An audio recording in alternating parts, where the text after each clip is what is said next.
Baik, bismillahirrahmanirrahim. Assalamualaikum warahmatullahi wabarakatuh.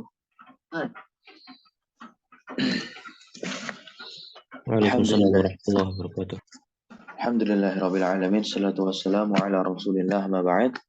Alhamdulillah, segala puji bagi Allah Rabbuna Rabbul alamin yang masih memberikan kita kesempatan untuk kita mengkaji kembali hadis yang telah dikumpulkan oleh Al-Imam An-Nawawi rahimahullah taala. Keseluruhan hadis ini bersumber dari Rasulullah sallallahu alaihi wasallam. Maka tentunya kita harus bersyukur kepada Allah seraya mengatakan alhamdulillah bi ni'matihi tatimmus shalihat.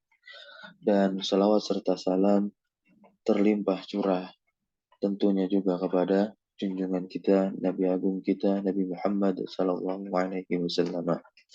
Insyaallah pada pagi hari ini kita lanjutkan kembali pertemuan kita yang mana kita akan membahas hadis yang kelima dari kitab Al-Arba'in An-Nawawiyah. Taib, tafadhal, silakan dibaca. Iqra.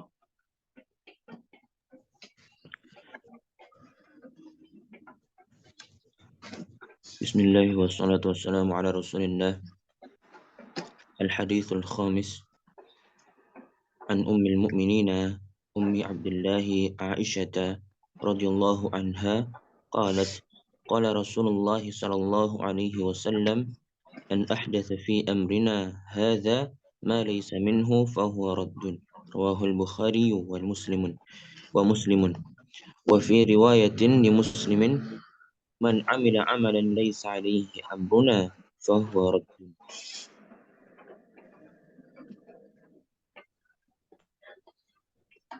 Tamam, tafadhal diterjemahkan. Hadis kelima dari Ummul Mukminin Ummi Abdullah Aisyah radhiyallahu anha, beliau berkata bahwasanya Rasulullah sallallahu alaihi wasallam berkata, barang siapa yang mengatakan sesuatu Mana ahdasa? Mengada-ada. Barang siapa yang mengada-ada dalam urusan kami tentang hal ini, yang tidak ada padanya darinya, yang tidak ada darinya, maka ia tertolak. Diriwayatkan oleh Al-Bukhari dan Muslim. Dan dalam riwayat itu bukan dari Nabi, ya, bukan dari syariat Islam, bukan dari Nabi, bukan dari syariat Islam. Maka ketika hal tersebut diada-adakan, berarti menjadi hal yang baru di dalam syariat Islam. Di dalam syariat Islam. Laisa wasilatan, bukan wasilah untuk menuju atau melaksanakan syariat Islam itu sendiri. Maka hal tersebut raddun, kata Nabi kita Muhammad SAW, tertolak. Sini memiliki makna umum kesempurnaan agama Islam. Agama Islam adalah agama yang telah sempurna, tidak perlu dikurangi, bahkan tidak perlu juga ditambahi atau bahkan direvisi.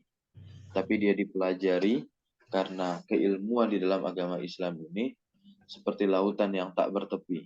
Jadi dia harus diselami, mengambil sisi prioritas agar kita bisa mengetahui ahkam-ahkam yang berkaitan dengan apa? Ibadah, agar tidak salah langkah dalam menerapkan atau melaksanakan ibadah tersebut di dalam kehidupan kita. Lanjut, di dalam hadis lain, mana amila, artinya barang siapa yang beramal dengan suatu amalan. Saya lebih senang menerjemahkan man dengan siapapun, ya. Man, siapapun yang beramal. Siapapun konteksnya yang umum itu, man, ya, konteksnya umum. Siapapun yang melakukan perbuatan yang tidak ada padanya perintah kami, yang tidak kami perintahkan, maka ia tertolak. Ya, maka dia tertolak. Jadi secara umum hadis ini merupakan larangan untuk mengada-adakan perkara yang baru di dalam peribadahan kita kepada Allah Azza wa Jalla di dalam syariat Islam, dari sisi ritual keagamaan. Bisa dikatakan muhdatsatul umur ya di dalam agama. Bukan hanya tertolak amalan tersebut, akan tetapi juga akan mendatangkan mudarat berupa dosa bagi pelakunya. Ya, maka dikenal dengan istilah yang tidak asing bagi telinga kita, atau mungkin sebagian orang pun juga tidak senang. Ya, itu adalah sebutan atau kata bid'ah. Ya, kata bid'ah. Nah, jadi definisi bid'ah memang demikian adanya yang telah diberikan oleh para ulama. Namun banyak sekali ya di antara kita yang tidak mempelajarinya secara mendalam sehingga menimbulkan kegaduhan ya di tengah-tengah kita. Jadi definisi bid'ah mesti jelas ya. Ketika melontarkan kata ini bukanlah suatu klaim atau masalah ikhtilafiyah di kalangan para ulama. Jadi ini kan perlu adanya pembahasan lebih lanjut. Dan yang kedua, kalaupun dia benar-benar atau orang tersebut melakukan perkara yang diada-adakan yang baru maksudnya dalam syariat Islam, ini kita berbicara konteksnya sudah syariat, bukan wasilah seperti handphone dan yang semisalnya. Jadi bukan hal yang baru itu tidak ada di zaman Nabi lah, bukan ya. Tapi yang baru diadakan di dalam syariat Islam ini gitu. Ya, di dalam syariat Islam ini yang kaitannya terkait dengan ritual peribadahan kita kepada Allah Azza wa Jalla. Karena kalau yang kita lihat handphone, mic, motor, dan yang semisalnya yang sering diterjemahkan oleh orang-orang saudara-saudara kita di luar sana, karena dia tidak ada di zaman Nabi, itu beda perkaranya. Itu adalah wasilah yang menghantarkan kita untuk menunaikan syariat Islam atau ibadah Islam itu sendiri. Itu yang kedua. Jadi, yang ketiga, kalau ya, misalkan ada orang yang melakukan perbuatan yang diada-adakan di dalam agama, kita lihat ya tadi perbuatannya tersebut. Jangankan ya kalau dia dizolimi ya, jangankan sekedar orang yang melakukan perbuatan tadi ya. Orang kafir pun sekalipun kalau dizolimi ya, ini orang kafir yang tidak menentang agama Islam ya, bukan kafir harbi ya, maka kita wajib untuk menolongnya gitu, ya. Apalagi sesama muslim, lebih lagi daripada orang kafir tadi ya. Biar kata kafirnya itu tidak menentang agama Islam. Ya, maksudnya bukan kafir yang wajib untuk diperangi. Ketika dia dizalimi, ya kita tolong dia semampu kita. Apalagi seorang muslim. Maka tidak boleh kita melihat atau menuding dengan kata ini dengan klaim-klaim semata. Jadi, itu kalau perkara yang diada-adakan yang disepakati ulama, ya, nah, itu bisa. Tapi kalau cuma masalah ikhtilaf, maka adanya pembelaan, tetap adanya wala di sana, tidak diterapkan 100% barok kepada muslim tersebut.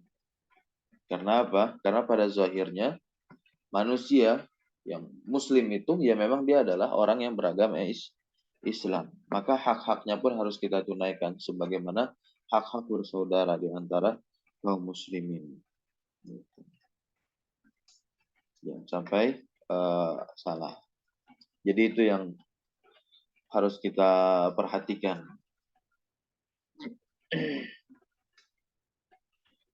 Baik, kita langsung i'rab saja.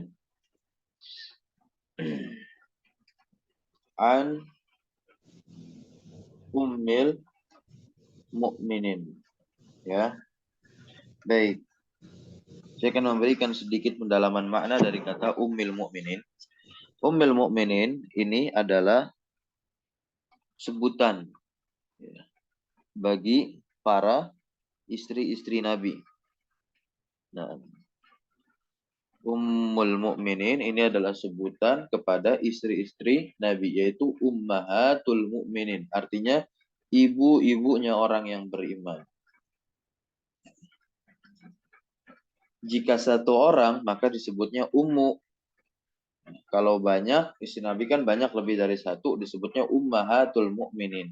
Nah, sedangkan Aisyah ini adalah salah satu dari istri Nabi kita Muhammad Shallallahu Alaihi Wasallam. Dan penyebutan ini langsung datang dari Allah Taala. Penyebutan ummahatuhum, ya, di dalam surat Al-Ahzab. Allah berfirman, wa azwajuhu ummahatuhum, dan istri-istrinya adalah ibu-ibu bagi mereka. Istri-istri Nabi itu merupakan ibu-ibunya kaum, ya, orang-orang beriman. Oleh karena itu, para istri Nabi, ya, tidak boleh dinikahi oleh siapapun sepeninggal Nabi Muhammad SAW. Ya, ketika Nabi Muhammad SAW meninggal, maka masih ada Aisyah, dan Aisyah itu tidak dinikahi lagi oleh laki-laki manapun sampai beliau, ya, Sayyidah Aisyah radhiyallahu taala anha meninggal dunia.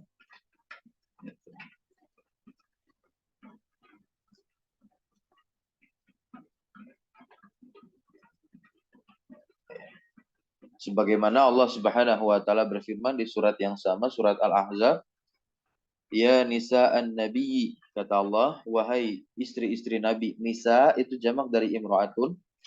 Kaidahnya bisa dilihat di kitab Durusul Lughah Al-Arabiyah jilid yang pertama. Ya nisa'an nabi lastunna, kata Allah. Wahai istri-istri Nabi, kalian itu tidaklah seperti apa? Ka ahadin minan nisa'i, tidak seperti perempuan-perempuan yang lain. Ini taqaitunna fala takhdu'na bil qaul. Jika kamu bertakwa, la takhdu'na, maka janganlah kamu tunduk, ya, dalam berbicara bil qaul. Fa yatma'al ladzi fi qalbihi maradun wa qulna qawlan ma'rufa. Sehingga berkeinginanlah orang yang ada penyakit di dalam hatinya, dan ucapkanlah perkataan yang baik. Jadi sebagai ibu kaum mukminin ini, dia dilarang berkhalwat, ya, dengan laki-laki yang lain. Gitu. Ada kekhususan intinya pada diri istri-istri Nabi. Al-Imam Ibnu Katsir rahimahullahu taala menjelaskan, ya, menjelaskan ayat sebelumnya yang tadi kami bacakan, azwajuhu ummahatuhum, ya, bukan yang barusan tadi tapi yang sebelumnya lagi, wazwajuhu ummahatuhum. Yaitu apa? Dalam hal hurmah, kehormatan, dan al-ihtiram, ya, pemuliaan, wal ikram, wat tauqir, ya, wibawa dan juga pengagungan, azam, ya. Tetapi tidak boleh juga berkhalwat dengan mereka. Nah, itulah kekhususan daripada istri-istri Nabi kita Muhammad Sallallahu Alaihi Wasallam. Nah, lalu ada perkataan lagi, Ummu Abdillah. Nah, ini penting, Ummu Abdillah. Kita tahu bahwasanya Sayyidah Aisyah tatkala menikah sama Nabi, ya, di banyak riwayat beliau tidak memiliki anak dari Nabi Muhammad SAW. Ya, jadi ada beberapa kemungkinan para ulama menjelaskan dari mana, ya, kunyah Ummu Abdillah ini terambil. Siapa itu Abdillah? Ya.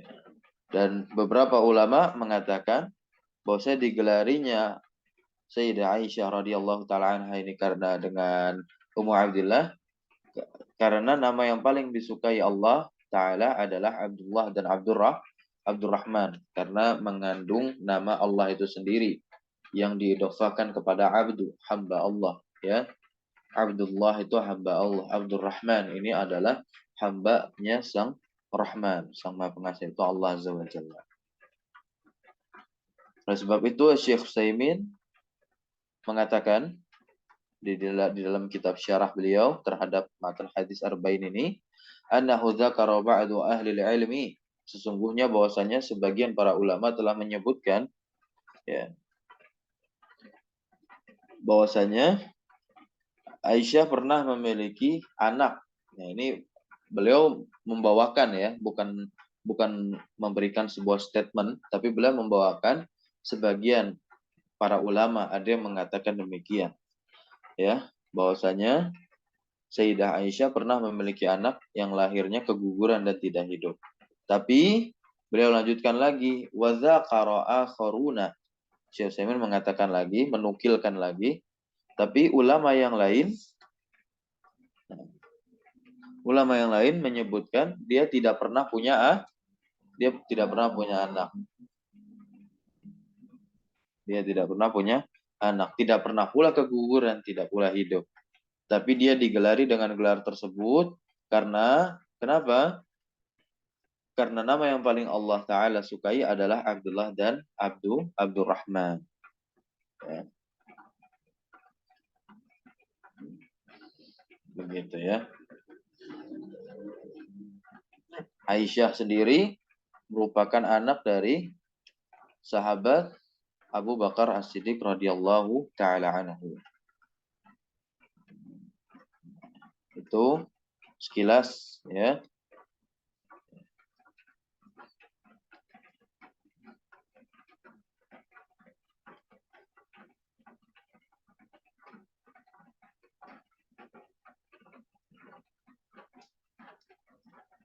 Nah, kita langsung i'rab, tafadhal di i'rab. An Bismillah.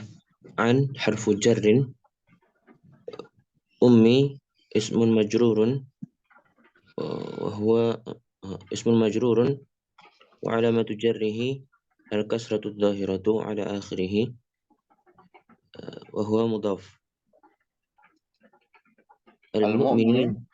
Al-mu'minina mudhafun ilaihi majrurun wa alamatu jarrihi al-ya'u. Naam, al-ya'u.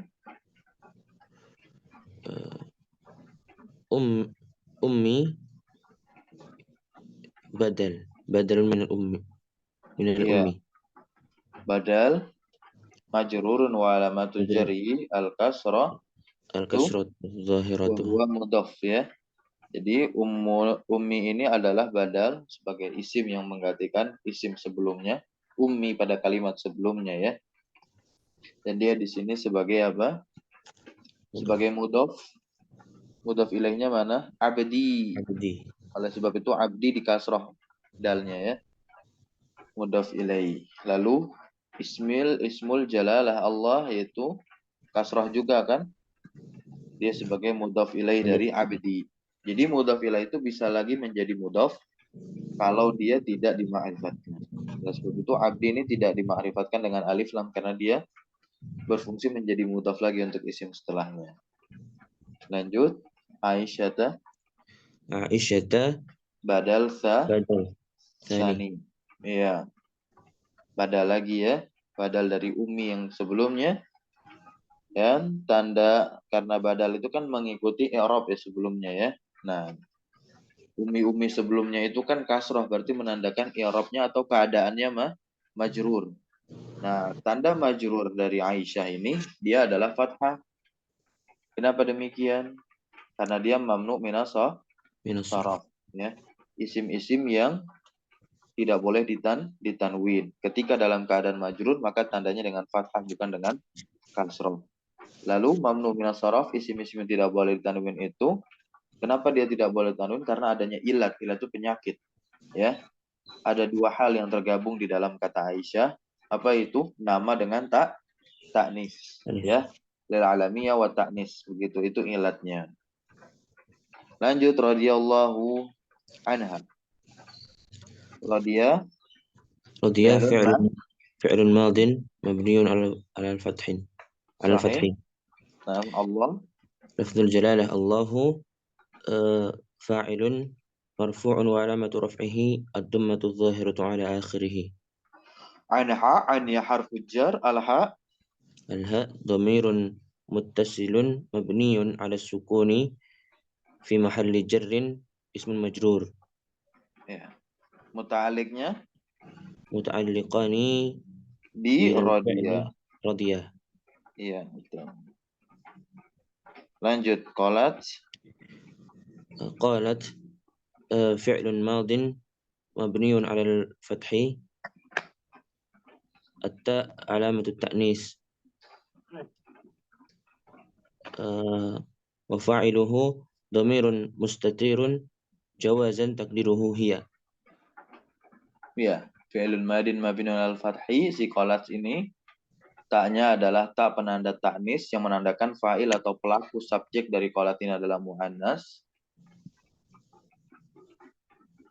Wahya harfu mabni ala sukun ya. Tak ini mabni ala sukun. Nah, qala Rasulullah, qalanya ini adalah fi'lun madin mabniun ala al-fathi, rasulu fa'ilun ya. رسول فاعل مرفوع وعلامة رفعه الضمة الظاهرة على آخره وهو مضاف. Betul. Lanjut. لفظ الجلالة الله مضاف إليه Iya. مجرور وعلامة جره الكسرة الظاهرة على آخره. Ismul jalalah Allah.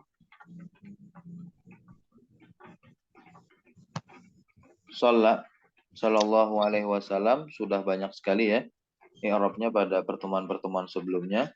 Kita mengingatkan kembali jumlah ini adalah jumlah i'tiradiyah atau dikenal dengan jumlah sisipan. Sholat sendiri adalah fi'lun madin mabniun 'alal fathi, fi'il madi yang mabni tetap di atas fathah al-muqaddarah ya, al-muqaddar yang ditakdirkan. Mana'a min zuhuriha at-ta'azzur ya. Lalu ismul jalalah Allah pada kalimat sallallahu alaihi wasallam, Allah di situ menjadi apa? Fa'il marfu wa alamatu rafihi adamah az-zahira ala akhirih. Alaihi jar majrur ya kan, haknya dhamir muttasil mabni alal kasri ya, di mahali jarrin kan, alaihi begitu. Nah, nah wasallama wawnya ataf, salama fi'il madi mabni alal fathi, fa'ilnya apa? Dhamir mustatir jawazan taqdiru huwa, huwanya kembali kepada Allah azza wajalla. Nah, i'rab kalimat qala Rasulullahnya nih.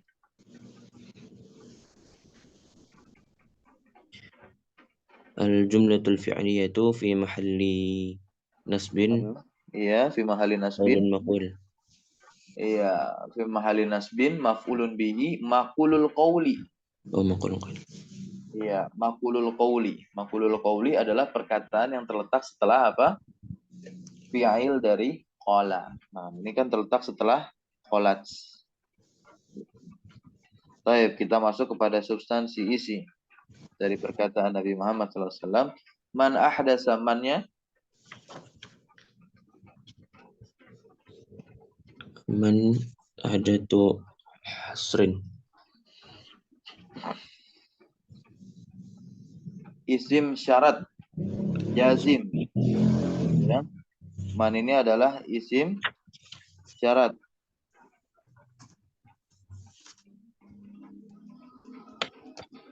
yang jazim, dia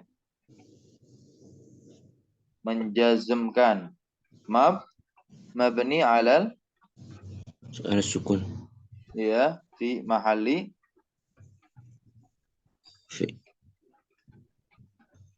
في محل رفع ya. مبتدأ. Iya, mubtada.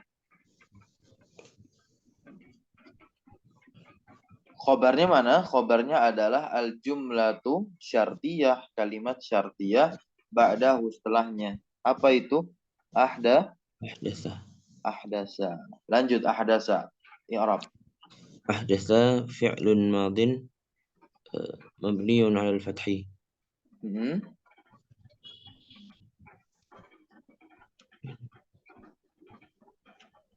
Fi mahali جزم. iya, fi'il syarat. Fa'il ahdasa apa? Domir مستتر جوازا تقديره هو. Iya, lanjut. fi harfu jarrin Ya, mabniun ala jar. sukun. Amrina ini majrur ya kan? Amrinya majrur. Isim majrurun wa alamatu jarihi al kasroh. Tanda jarnya adalah kasroh dan dia mudhof. Domirna di sini i'rab. Domir apa dia? Dhamirun muttasilun mabniun ala sukun fi mahalli jarrin mudhafun ilaihi. Naam. Hadza sifat. Sifat Iya, untuk apa? Amri amri. mabni ala sukun. Ya. Pada perkara kami ini, begitu. Pada urusan agama kami ini, pada syariat kami ini. Begitu. Fi mahalli jarin. Maknya sekarang.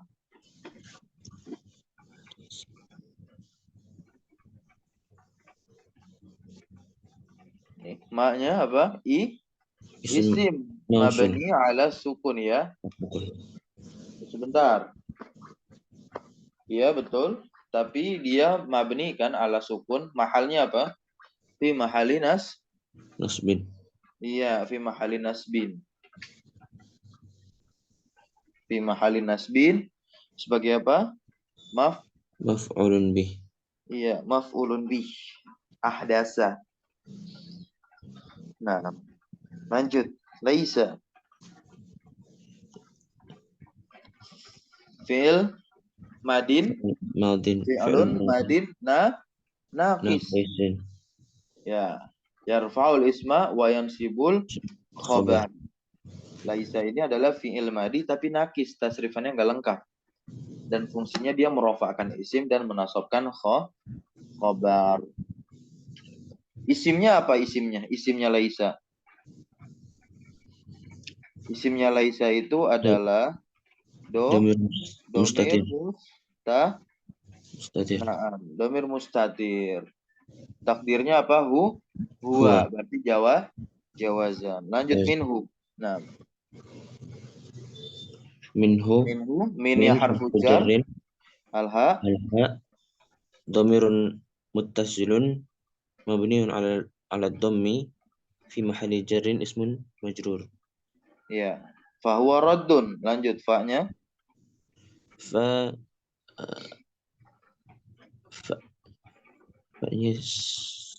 Bukan. Dia sebagai fa yang terletak pada jawab syarat.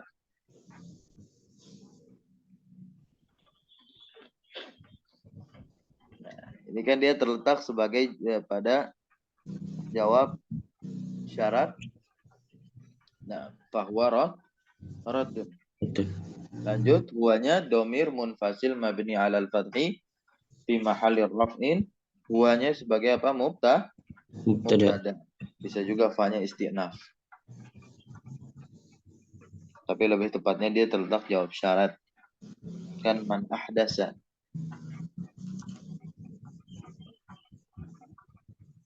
Jadi ini ahdasa jumlah syartiyah. Jumlah syartiyah dari man. Dia bukan jawab syaratnya. Jawab syaratnya itu adalah fahuwa. Fa-nya ini. Gitu. Maka. Lanjut. Mubtada tadi kan. Huwa. Dhamir munfasil mabni alal fathi. Fi mahali raf'in mubtada. Raddun. Sebagai apa raddun? Khobar. Iya, khobar marfu alamatur rafi atamatu zahiratu ala akhirih. Dan jumlah mubtada khobar pada mahal jazm. Nah, ini ya. Jumlah mubtada khobar huwa raddun ini dia fi mahali jazmin sebagai apa? Jawab. Iya, jawab syarti. Nah, jawab syarti.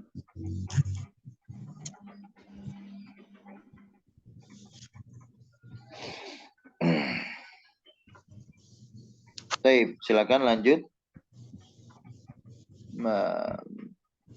Man amila langsung masuk ke man amila aja. Man amila man sama ya. Jazimin. Ya. Amila Amila berarti fi'il. Madi fi'lun mabni madin alal fathiyah kan? Sebagai apa? Khobar dari man. Ya. Sama i'rabnya seperti man ahdasa. Jangan lupa dicatat ya setiap apa yang kita kaji. bukan fi'il syarat. Kenapa? Bukan fi'il syarat. Iya, fi'il syarat dia. Ya. Jumlah syarat. Fi'il syarat ya. Tapi dia di posisi siapa? Seperti ahdasa tadi. Iya, khobar. Ya.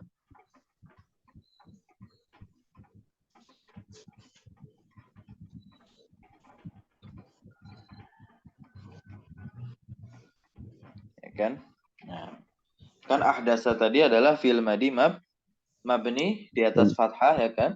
Pada mahal jazm fi'il syarat itu lengkapnya. Fa'il domir mustatir jawazan takdiru sama kayak amila. Fi mahali jazmin. Taib afwan ya. Bukan khobar.